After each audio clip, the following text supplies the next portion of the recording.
తుని అత్యాచారం ఘటనపై స్పందించిన పెద్దాపురం డీఎస్పీ నిందితుడిపై పలు సెక్షన్ల కింద కేసులు నమోదు చేశామని తెలిపారు. ఎస్పీ ఆదేశాల మేరకు ప్రత్యేక బృందాలు ఏర్పాటు చేసి లోతైన దర్యాప్తు చేస్తున్నట్లు తెలిపారు.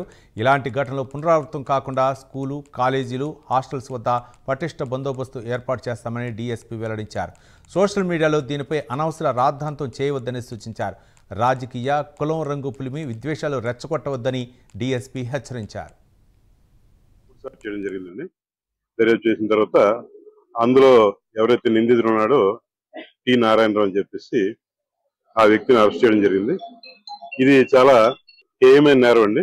కారణం ఏంటంటే అమ్మాయి వయసు 13 సంవత్సరాలు. స్కూల్ నుంచి తల్లి పర్మిషన్ లేకుండా తీసుకెళ్ళంటే అది కిడ్నాప్ కింద కూడా వస్తుంది. అలాగే లైంగికంగా అత్యాచారం చేశాడు కాబట్టి ఆ సెక్షన్ వస్తుంది. అలాగే ఇదే మొదటిసారి కాకుండా గతంలో కూడా 3 సార్లు దాకా ఈ రకంగా స్కూల్ నుంచి తీసుకెళ్ళినట్టుగా మనకి సాక్ష్యాధారాలు లభించాయి కాబట్టి అనేక మార్లు చేసినట్టుగా పోక్సోలోని సెక్షన్ 5, సెక్షన్ 6 కూడా అప్లై అవుతుంది. ఈ అన్ని సెక్షన్ ప్రకారం కేసు నమోదు చేసాం. నమోదు చేసిన తర్వాత అన్ని సాక్ష్యాధారాలు సైంటిఫిక్ గా